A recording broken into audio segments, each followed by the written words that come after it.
Hi there, everyone. Welcome to today's webinar. Thanks for joining us. My name's Sarah from Myosh. Today's topic is From Reacting to Learning, the next step in organisational effectiveness.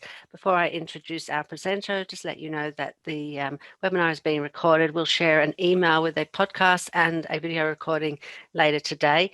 As with all webinars, they do attract CP continuing professional development points via the Australian Institute of Health and Safety.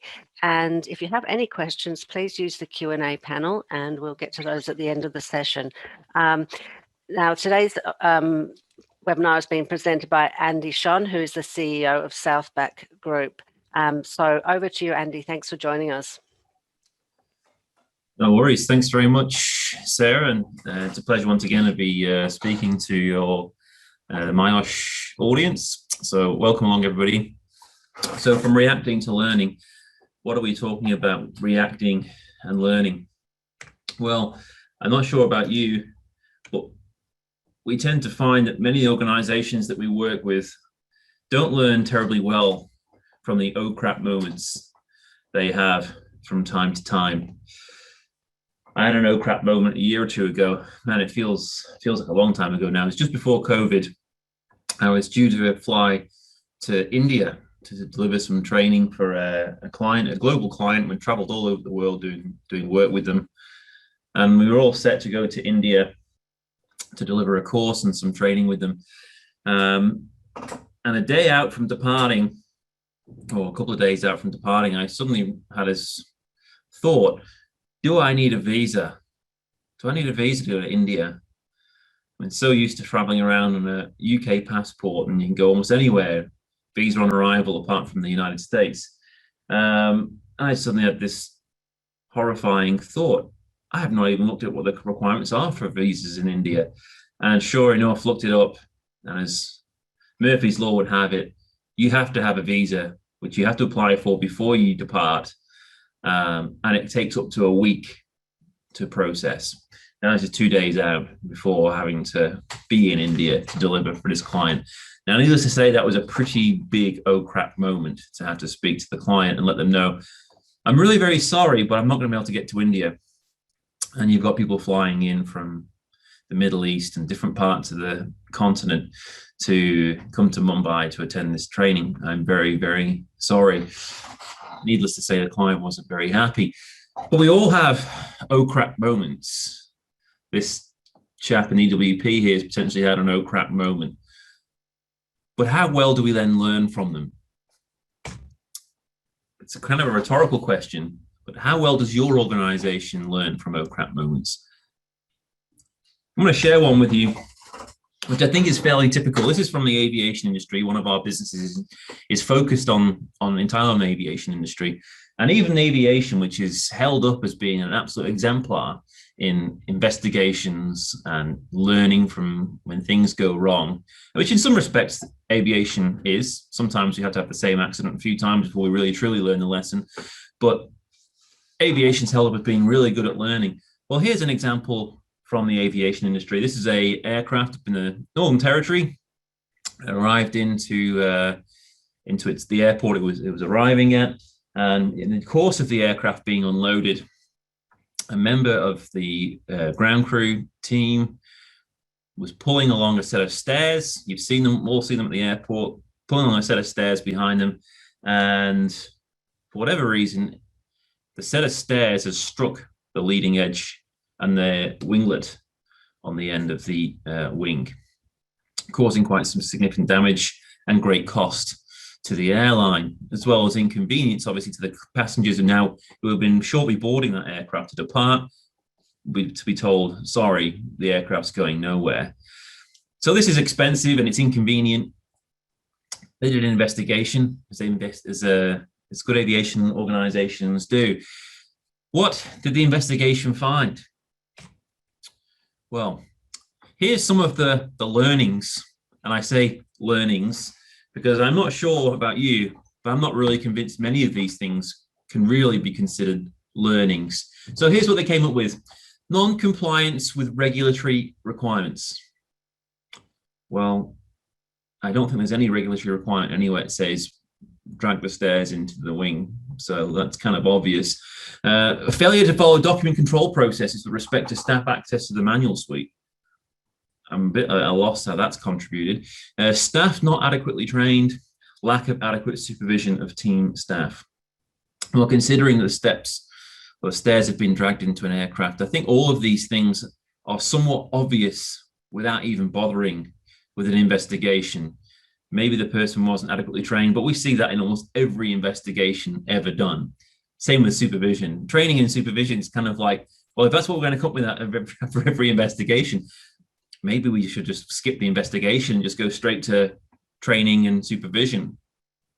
So this is not unusual to see these types of, I guess, common causes and fixes in investigations. And this is not just in aviation. This is almost in every industry we go and work with. We see these same sort of repeat investigations. It almost doesn't matter what the event is that's happened. The investigation almost reads the same every time. Why is that? Well, I think there's a few reasons why. And we're going to explore a couple of those reasons now.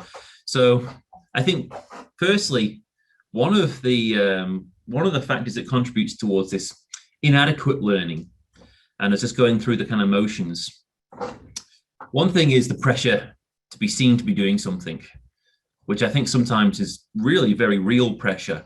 It can be internal and external, and it can sometimes drive some quite strange behavior. So we're all familiar with the Bunnings Gate, the sausage sizzle scandal, where someone slipped on some onion in a Bunnings store. Of course, this is terrible and unacceptable. Unfortunate for the customer, of course, but the memo is sent out to all of Bunnings staff and volunteers. In future, to reduce this risk, can you please ensure that you put the onions and the tomato sauce on the bottom with the sausage on top? This reduces the risk of people being slipping over on onions or ketchup. Everywhere I go and I talk about this story, everyone does the same thing. They roll their eyes, they laugh, they can't believe that an organization as successful as Bunnings would do this. Another example, this one from the UK. This is a graveyard in Plymouth, where the council, who were responsible for managing the graveyard, they identified the fact that some of the gravestones may be a little unstable, and potentially they could fall on someone and hurt them or injure them. What do you do about a problem like that? Well, the other thing we have in our arsenal, as well as training and supervision, signage. Let's put some signs on the gravestones, the ones that are clearly unsafe. This will sort this problem out. Why would organizations do this? Was it not fair to say, well, pressure to be seen to be doing something, even whether it's either from a safety perspective or a liability perspective, means we end up doing things which we can all agree aren't fixing anything or making anything better. So I think you can combine that pressure also then with this other, I guess, real problem measurement, using of KPIs and dashboards, especially when we start talking about, well, this is leading indicators, which are showing us that we're doing the right things. So we start to see all investigations must be closed out within 30 days or whatever it might be. Great idea in theory, which shows, well, this is how committed we are to safety. We want to make sure these things get done. And we're going to put accountability on it. And we're going to measure it and then have little smiley faces or sad faces on the dashboard, depending on how we're going. But often what we find is by putting this pressure there and this measurement combined with it, what it actually does, it ends up just creating more of these kind of shortcut type investigations that really don't deliver very much in the way of learning. As Bob Edwards says, the pressure to fix outweighs the desire to learn. And we all have this hardwired into us, this want to try and fix things, get things fixed up, done, off the desk, cleaned up, off the desk, off the dashboard, and we can move on. But the reality is when we do this, we're not really getting into the deep sort of underlying issues. We just deal with superficial issues. So initially, we should be just responding and containing. sometimes we're trying to jump straight to fixing. This is not allowing for effective learning. So that's one set of reasons why I believe we're not so good at learning as maybe we should be. It's kind of the pressure internally and externally, and combining that with measurement. I think the second reason, or group of reasons why we tend to be not as good at learning as we should be, is our kind of obsession with more traditional linear thinking. And linear thinking is really only useful in very mechanistic, stable, known systems, whereas organizations, almost by definition, are socio-technical systems. They involve people, they involve multiple layers of people, multiple layers of stakeholders, involve very complicated and involved processes. This makes for a complex environment. And the kind of reductionist and linear-based approaches are not adequate for learning in that type of environment. So when we use certain tools, I'm not going to name any, but you're probably all familiar with what some of those investigation tools may look like. Oftentimes they kind of lead us towards finding one of these, one of these, one of these, one of these, and we have a drop-down box, which then, there we go, we've identified what those known kind of common causal factors are, and away we go. Again, doesn't necessarily allow us to go wide and go context rich to really learn and understand when things go wrong. So for example, with the aircraft, which was damaged on the ramp by the mobile stairs, I understand these kind of generic things from the investigation, which I could have probably guessed before the event even happened. But I know nothing about the day, the conditions, the weather, about the actual configuration of the stairs, the layout of the ramp, any of this context around the actual work, what else was happening on the ramp, what else was happening with the team, all of these types of things, which may have been useful learnings, I know nothing about. I know nothing about the task that was trying to be achieved. So a more complex and a more context-rich tool, which is built for complexity, is really what we need.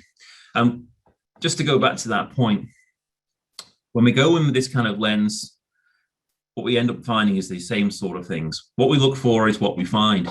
And you've probably seen these types of things before. Causes, operator didn't follow procedure.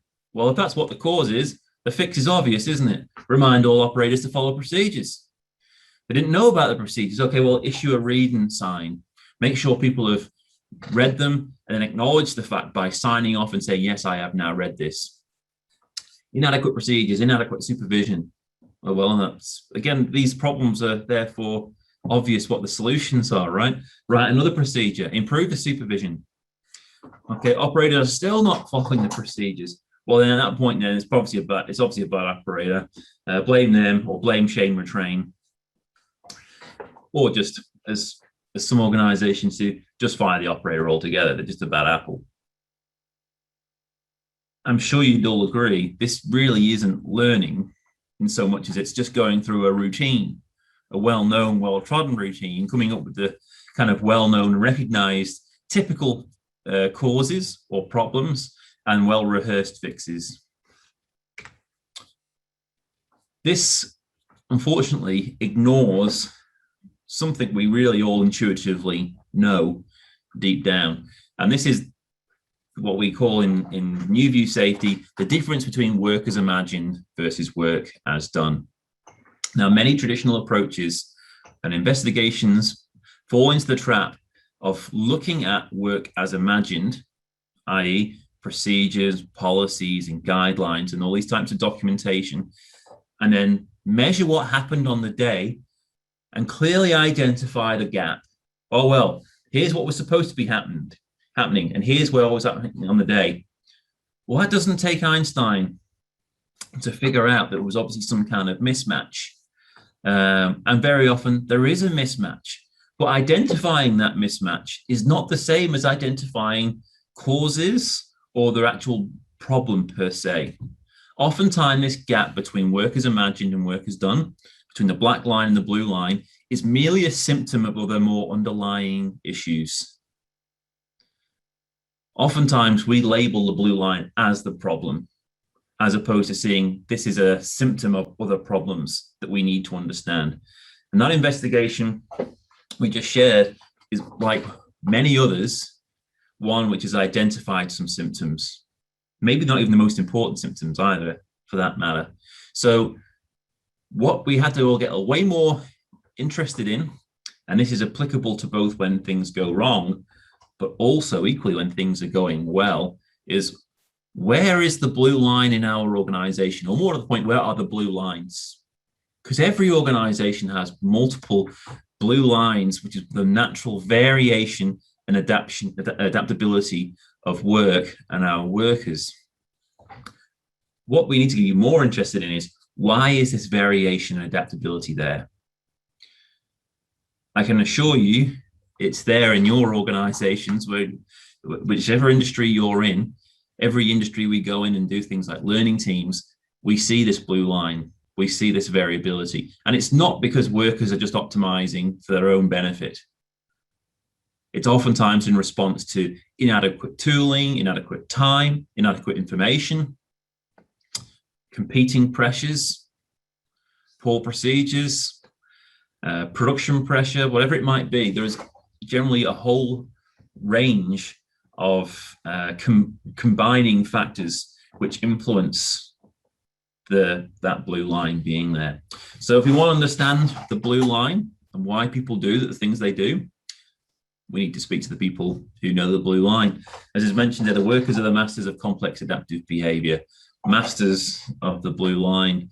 So rather than being just satisfied with identifying a gap between the black line and the blue line, we really want to understand the blue line. So what does this look like in practice when we go along and do an investigation or a learning team or whatever it might be?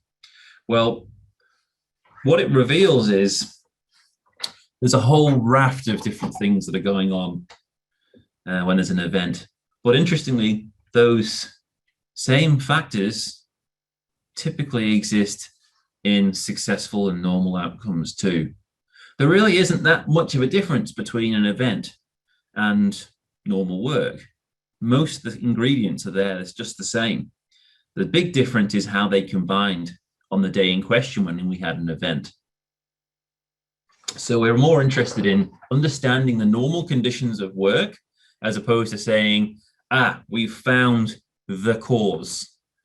Because what we're really doing when we pick out a cause is we're making a choice. We're picking out one of these factors in amongst this messy story and going, this is the one, this is the cause. And believe that's actually an objective fact. We're more interested in the whole. We should be more interested in the whole and looking at the wider context and seeing how the various different conditions and factors came together on the day. So, where to from here? And I just kind of spent all this time telling you about the limitations of many different methodologies that are currently based on linear thinking. What's an alternative? Well, I've alluded to one already. Well, the first thing before we even do that, before we start talking about particular methods, one thing is to say is we need to slow down and learn. We need to be more disciplined in allowing learning to happen rather than rushing to conclusions and then rushing to action. We've worked with a client where if an event typically say happened over the weekend or on a weekend shift, by Monday morning, they'd be sitting down for the management meeting and they'll be saying, okay, what happened? What's been done about it? Root cause and close out of the fix.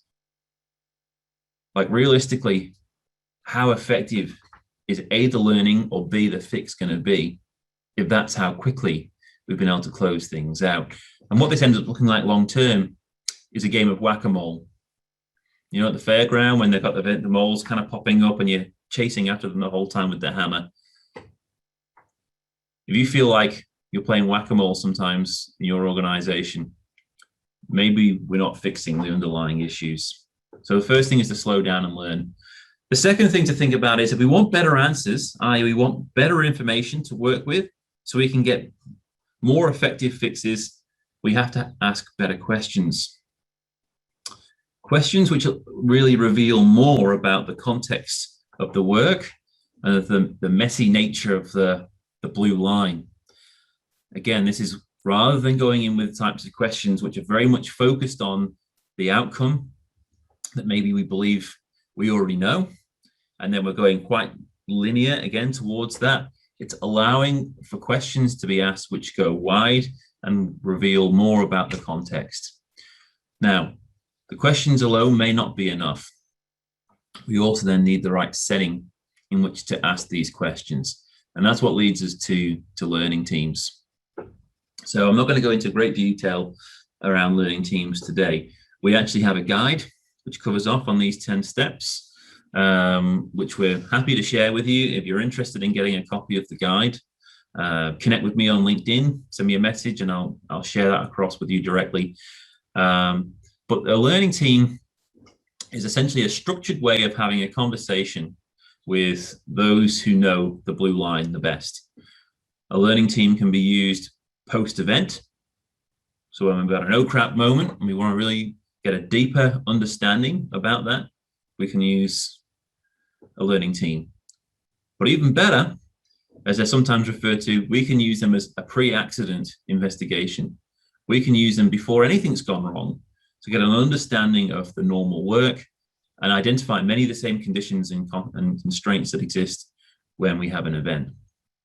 So how does a learning team work?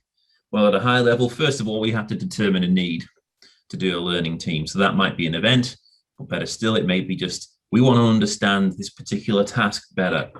We want to understand this particular critical risk better, and also understand how effective our critical controls are around that task. That might be a really useful place to do a learning team. But really, there's almost no limit to where a learning team can be used, so long as the intent is there to use it to learn.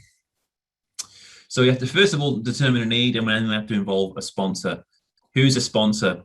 Well, it really could be anyone, so long as that person has the relevant authority and influence in the organization to allow this learning team to happen, and then for the findings and the recommendations to be supported, and for them to ensure there is no blowback on the people who are involved in the learning team. So someone with sufficient, authority and power in the organization to provide that. So it may be a general manager or an EGM, maybe a plant manager, whoever it is, someone who can provide that kind of level of support. So we need that sponsor involved, and then we also need to prepare. What does that look like? Well, our guide touched on some of the things which are typically good to do before you sit down with that group of people. This can be quite an intimidating and kind of scary thing to do a learning team for the first time. It's very different to some of our traditional tools. It's far less structured, and that in itself can be scary. As safety professionals, we like to have structure which we can fall back on, and that makes us feel, with all of us, we're human, it makes us feel more safe and secure. This is a bit different. So good preparation can help. And one of the most important things to get right in that preparation is to know what your first question is going to be. That's the hardest part. I think, to get right. But once you get that conversation happening, the facilitator is more or less then just allowing the conversation to happen. So the learning team itself, that second phase, what does this look like? Well, you typically have a group of blue line workers together. You have a facilitator and hopefully a scribe. So that's maybe yourself and someone else with you. You introduce the session, that people know that the purpose of this learning team is to firstly to learn about the work, not necessarily about the event. We're there to learn about the work that was happening when that event, leading up to that event. That's really what we want to understand. Tell me about normal work. And that whole first session, we make it very clear to the people, it's very safe. There's going to be no comebacks. This is a kind of Chatham House rules type situation. We want to understand their perspective and get the blue line stories and allow this just to flow and to happen. So we can then really be dealing with the real issues, the underlying issues, not the surface surface issues. And that whole first session stays with learning. People sometimes are very quick to want to, oh, I've got a great idea. I know what we could do. I know how we could fix this. And we say, yeah, that's great. Really appreciate that. Just sit on it for now, because we're not doing any fixing yet in this first session. And ideally, then, if you've got those 5 or 6 or 7, however many people are in that first session, the conversation just flows and it goes backwards and forwards, and you don't end up with necessarily full agreement between all the key parties, but that's fine. Divergence and different perspectives all add to the color of what we learn in the learning team. We then allow for what we call soak time, for people to go away. Ideally, this is overnight after that first session, and they can have some time to kind of to think and reflect on that first session. Lots of amazing things happen in that soak time, especially overnight. As you all know, sometimes you can wake up with a great idea, or something else comes to your mind which you didn't share in that first session. So when we sit down for the second session and review that first session, people invariably will say, actually, I've thought of something else I should have shared. And they've got something else to add. And that tends to work really well.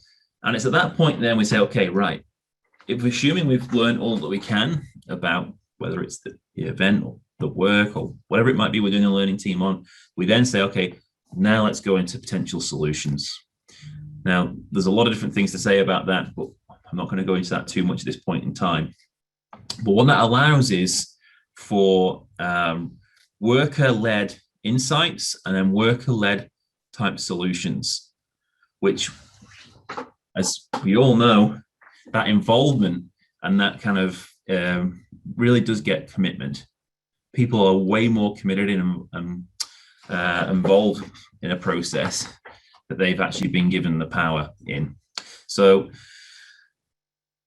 the wrap up and review is then a process which we, of course, debrief with the participants, but also then the original sponsor, because we're then going to need their involvement oftentimes and support to be able to then go away and make these things happen. That's the final step 10, and that's really, really important, is the follow-up and making sure we get some quick wins out of this process, if at all possible. Because this is where we really start to see the incredible impact of learning teams. Oftentimes, some of the ideas are really very low cost, and people just need permission to be able to put some of the ideas into effect. And what we see really very rapidly is, beyond just the tangible benefit of learning teams, is the intangible benefits. Have you ever heard of anybody putting their hand up in your organization saying, hey, can I please be investigated? I'd really like to be involved in an investigation. If you have had that, I want to hear about it, because I don't believe I've ever heard of that happening. With learning teams, once an organization is starting to get learning teams going, you'll start to have people saying, I've heard about these learning teams. I want to be involved with one. Now that is evidently taking away the fear and the worry that it goes along with some of our traditional tools like audits and investigations, when people want to be involved with a learning team. So there are different ways in which people are going about doing learning teams, and that's fine. But I would say the kind of critical aspect really you can't really deviate too far from, if you really wanted to be doing learning teams effectively, is to have this kind of cycle built into it. Learning, defining, and improving. First of all, it's got to be about learning. A learning team which almost immediately starts going into fixing isn't really a learning team, because we're not learning anything. So it's got to be going deep. I remember having a conversation with a client in the States, and one of the senior managers in the room said, we're already doing this. We're not calling them learning teams, we call them safety action teams, but it's basically the same thing. And one of their colleagues who've been involved with learning teams kind of fired back and said, okay, then tell me, in your safety action teams, do people talk about violations, the times they break the rules? And this manager said, oh, no, he wouldn't talk about that in a safety action team. He said, well, you're not doing learning teams then, because you're not really getting down to that level where people feel sufficiently safe to be able to talk about the real deal of how sometimes work happens and the things that are required sometimes to get work done. So there's got to be that learning aspect first, then some kind of process around how we define then what the issues are, and then finally the improvement. Okay, what are we going to do about this? How are we then going to improve and fix some of these underlying issues? So learn, define, improve is kind of really the underpinning phases of a learning team type process. So what do we get from a learning team? Well, as I mentioned, learning and insight. Which management team doesn't want better information, better data about what's really happening in the organization? Even from a traditional safety perspective, learning teams are one of the best ways of going about demonstrating true due diligence, understanding the true state of hazards and risks in the organization and what the real issues are as they're happening. So that learning insight is invaluable, which in turn then leads to better actions and improvements, not the kind of usual safety work type solutions, training, supervision, reading signs, procedure rewriting, and so forth. But for me, what's even more important than those tangible outcomes are the intangible outcomes, the sharing of stories. We know this happens in organizations. We have the grapevine. People start sharing about this process they've been involved in and what happened. And this changes the narrative over time.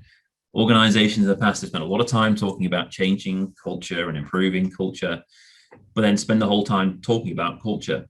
Well, I don't think you change culture. I don't think we can change culture, if I'm honest. Certainly not in the short term. But I think you can change the narrative and change the stories and change the actions that the organization does on a day-to-day basis, which in turn over time changes culture.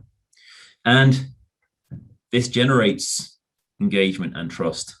It builds engagement and trust, and especially it kind of closes the gap that exists sometimes between frontline and from those further up in the organization. When we've sat in on learning teams where in the debrief, we've had a plant manager or a senior manager sitting with frontline workers, in one instance over fish and chips and mushy peas, this is in the UK, and having a really honest conversation, but you could see the engagement and trust being built as the conversation is happening. And not only that, they came up with some great solutions and some great improvements for that particular plan. So that's how we learn from oh crap moments, through the use of learning teams. But as I mentioned, this isn't just for when things go wrong, for oh crap moments. Now, question here, how well does your organization learn from everyday work? Well, we don't have that many tools we can use for learning from everyday work. Maybe sometimes our audits and inspections are focused in the right place. They're focused on not an event, but day-to-day work. But oftentimes they're focused on the black line. Are people following the procedures? Is this policy being implemented? And so forth. Do they allow us to understand the blue line of everyday work? Because if we can develop this ability to learn from everyday work and from the blue line, as Eric Holnagel would say, moving from just this focus on this small red box to the whole green box, we are dramatically increasing the amount of opportunities we have to learn. 99% of things that happen in our organization go well or go without incident. That gives us many, many more opportunities to learn. And as we said before, most of the same conditions and context exists in that successful green box as it does in that small red box. So, as I mentioned, learning teams are a relatively new method and approach for learning about and from events, accidents and incidents, but also from normal work. The final thing I'd say though, the tool is not nearly as important as the operating philosophy that underpins it. And this operating philosophy is really, in my opinion, more important than the actual tool of learning teams. And if you don't have these things in place, or some of the elements of these things in place, you're going to really struggle with learning teams.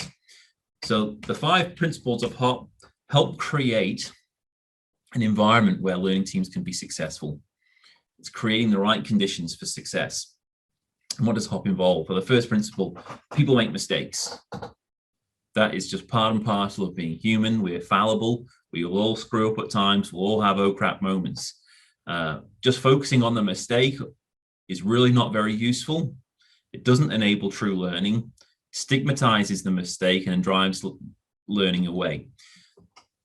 Very much in keeping with that, blame doesn't make anything better. It might make us feel better, but blame fixes nothing. In actual fact, it generally makes us worse because no one's ever smarter for knowing less. And blame is a prime way of shutting down learning. So we see the importance of these first 2 principles, accepting the fact people make mistakes, and blame fixes nothing. Third, and this is really important, context drives behavior. That's what we want to be way more interested in, is the context. When things go wrong, when people make mistakes, even mistakes can include violations, routine violations. I know we can get really kind of worked up about violations sometimes as safety people, but rather than focusing on the behavior, we should be way more interested in, okay, why did this behavior make sense? Why did it make sense for this person to do this? Because if one person's done it, you can almost bet your bottom dollar someone else has done it before. One of the stories that I often share in a training environment is of an employee who got injured at work, putting their hand into a non-isolated piece of equipment. That was a golden rule in this organization: lock out, tag out. You break that rule, you're out of here. And they'd fired loads of people for breaking golden rules. And the question came up, they reviewed the CCTV footage of this particular worker. Yeah, we've identified what had happened, put their hand into a piece of equipment, not locked out, tagged out. Member of staff close by triggered a sensor, which set the machine into motion and trapped this person's hand. Now, fortunately, they weren't badly injured. Well, the first question I asked them when they told me about this was, why would anybody put their hand into a non-isolated piece of equipment? Why would you do it? Why would you risk your hand for someone else's machine? And this, especially when this is an hourly worker. Doesn't make any sense to me. So what have we got to learn to understand that? What is the context? And invariably, when you go away and look with curiosity and humility and to try and learn about this context, then you start to find the conditions and the context that make this behavior make sense. But you can only do that by talking to the people who do the work every day, the blue line worker. And as it happened in this organization, in that particular setting, it was not unusual to put your hand into this piece of equipment because it broke down so often. And if they went through the full lockout, tag out procedure every time, the plant would never in a million years make its production target. But there was a whole lot of other stuff in there besides that.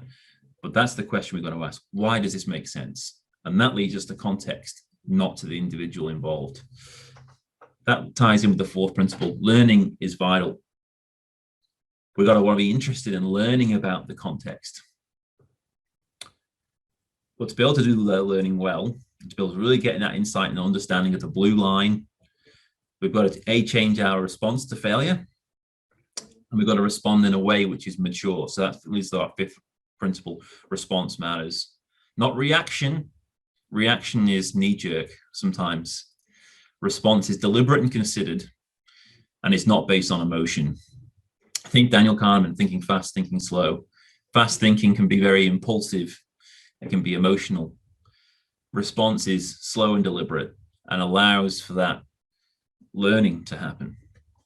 So learning teams are great. Learning's really, really important, but set the scene first. Prepare the soil in your organization. Prepare the soil through the use of these principles, and you'll have great success with learning teams. So that's the material we have here for today. It's a quick fly through of moving from reacting to learning. Does anyone have any questions? Oh, a couple of questions coming through here. Do you want me to read them? Or...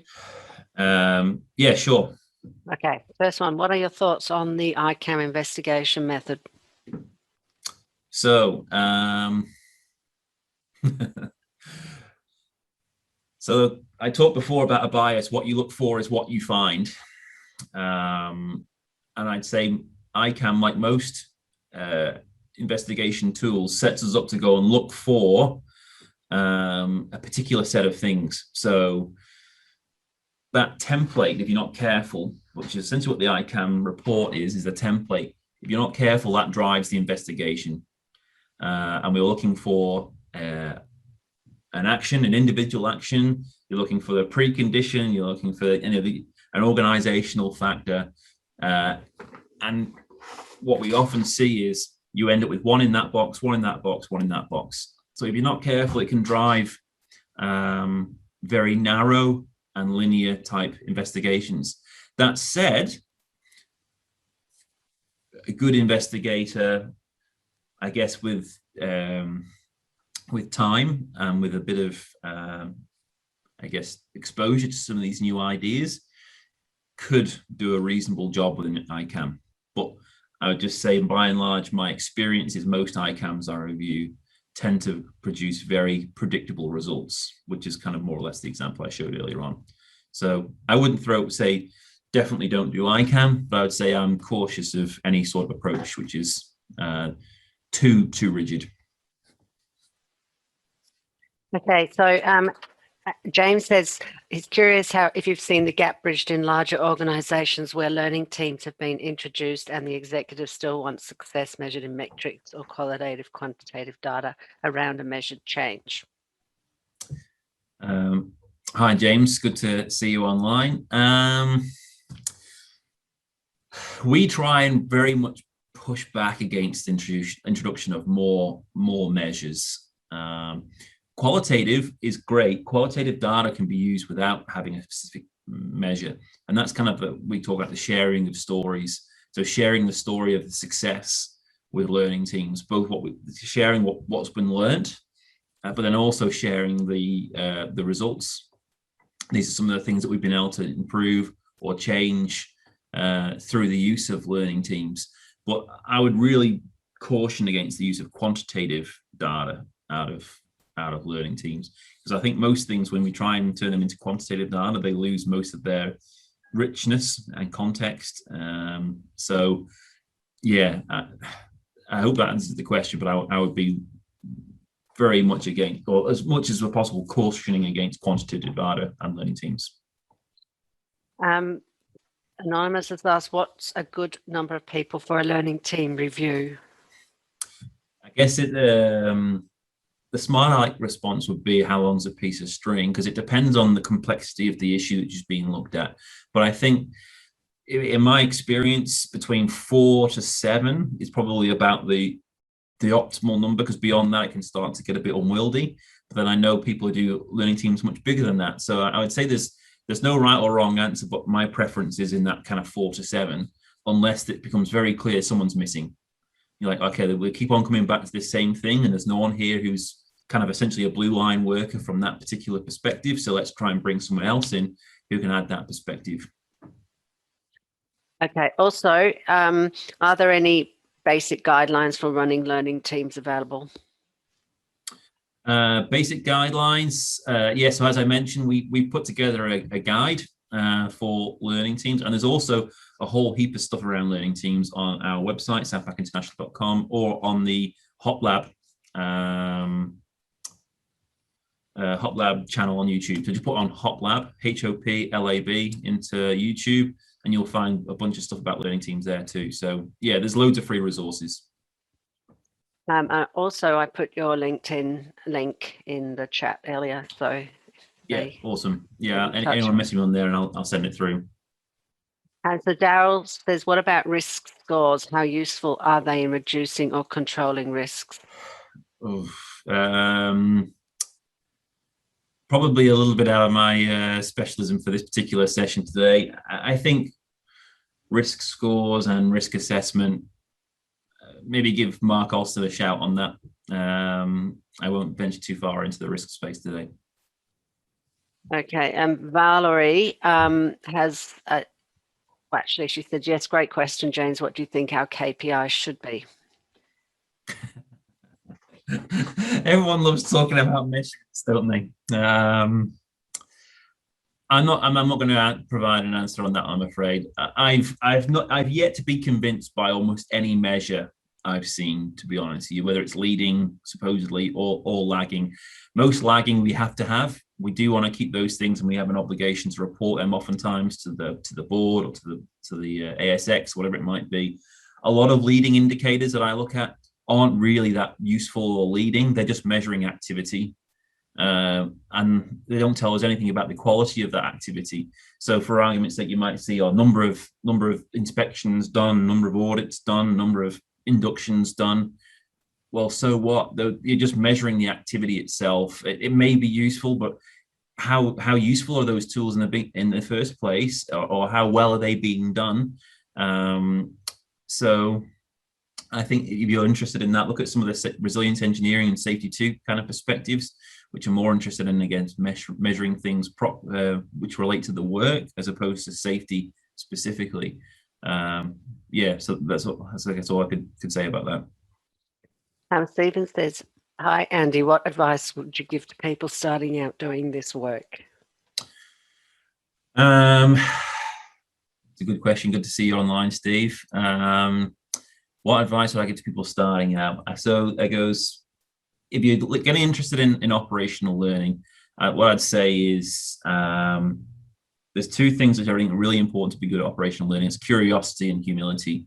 If we go in thinking we already know the answer, that's not a good starting mindset. We've got to go in wanting to learn, and to do that, I think the best way to do it is to assume we don't know the answers, which is a fairly safe assumption to make, because most often than not we don't anyway. So it's just good to acknowledge the fact that we don't know and be really curious. When people are cranky with us in the learning team, be curious about that. Why are they so cranky? Oftentimes it's because people care, and they've not been given the chance to be able to share their perspectives or their thoughts.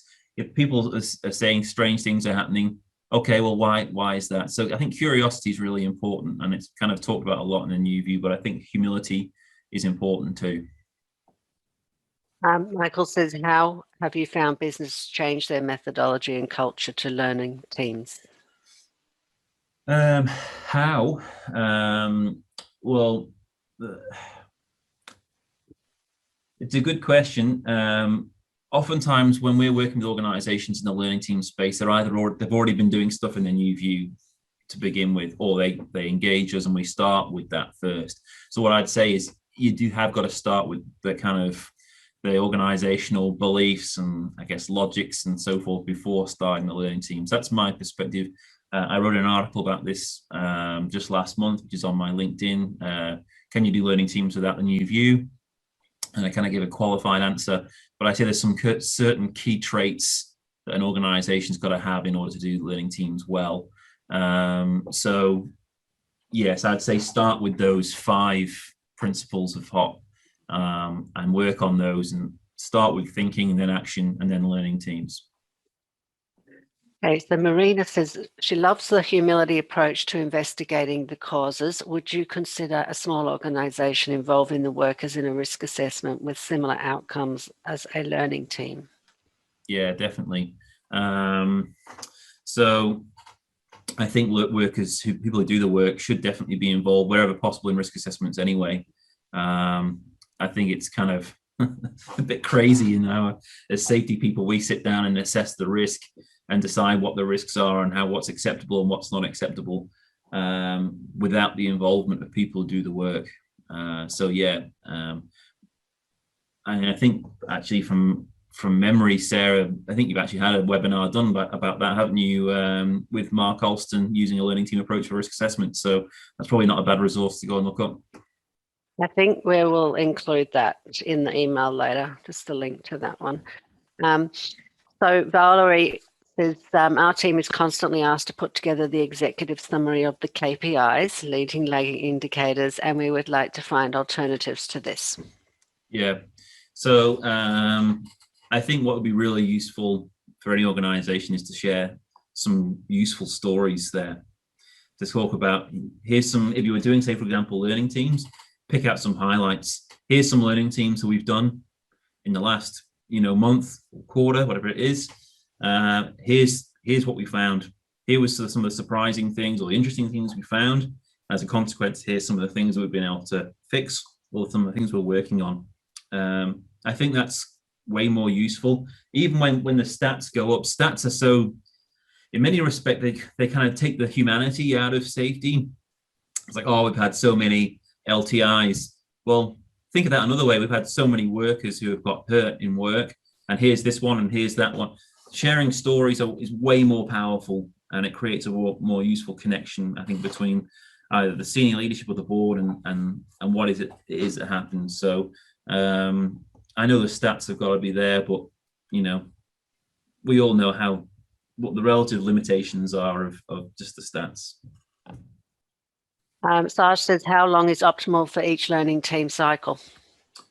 First session could be anything from an hour to 2 or 3.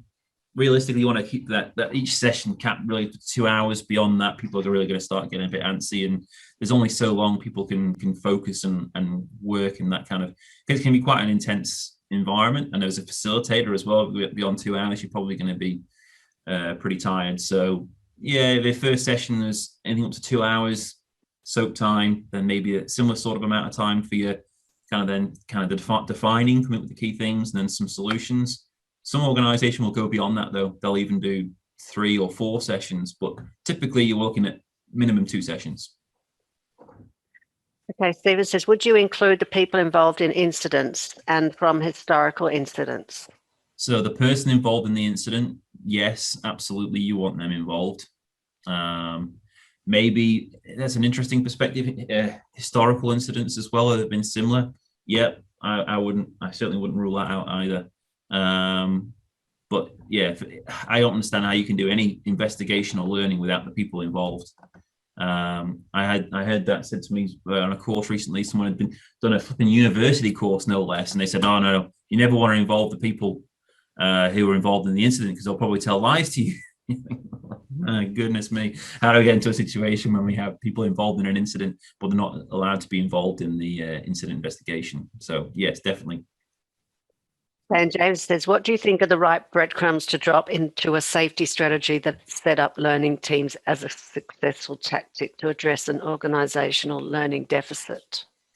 Well, it's acknowledged already that the organisation is not very good at learning. I think one thing to get straight into the strategy is we want to be better at learning. So I think having a desire to be, some organisations, we want to be a learning organisation, or we want to get better at learning, or whatever the case may be. I think having that overtly set out that we want to get better at learning. Amy Edmondson's done a lot of good stuff on the learning organisation and the traits of a learning organisation. So I'd tap into some of that for sure. I'm looking back and rereading the question now to make sure. So right breadcrumbs, drop into safety strategy, set up learning teams to be successful. Yeah, so that's the first thing. And then I go back to that article I wrote about some of the key traits are as well for an organization to do learning teams well. So it's having the right, perspective on how things go well and how things go wrong. So moving from linear to complexity type thinking, to allowing time for learning to happen. Things like workers imagined versus workers done, getting very comfortable and familiar with that reality. They're just some of the thoughts off the top of my head that would be useful. All right. Well, I think that's all the questions done. I think in the chat feed here, there's one from Julie Muxworthy. Who are the best people to facilitate learning teams? It's easy to say who the right people aren't than sometimes say the right people are. Anyone who's going to go in there and kind of rule with an iron fist and assume that they already know the answer and are not going to be very interested in deferring to the learning team, that they're kind of the opposite of what we're looking for. Those people in your organization who are good facilitators, they're good listeners, they're curious, they engage with people, they can keep their cool emotionally, they can hear a lot of different stuff being fired at them and keep their calm, hear it as it's said, and still be curious and not get defensive. there's just some of the traits that are really important. They may be people in your safety department, they may be people in completely different parts of the organization, but they have that skill set. You could say that ultimately they're people. They're people who are good at kind of conversation and being present and kind of authentic with the learning team. All right. Katie's also shared a link there in the chat to the Hop Lab, the YouTube channel there. So we'll share these links also in the email later today. So that's all the questions, Andy. Thank you so much for joining us again today. No worries. That was really good. A lot of good feedback. So thanks, everybody. Hope you have a great rest of your week. Okay. Thanks very much, Sarah. Thanks again. Thank you. Bye.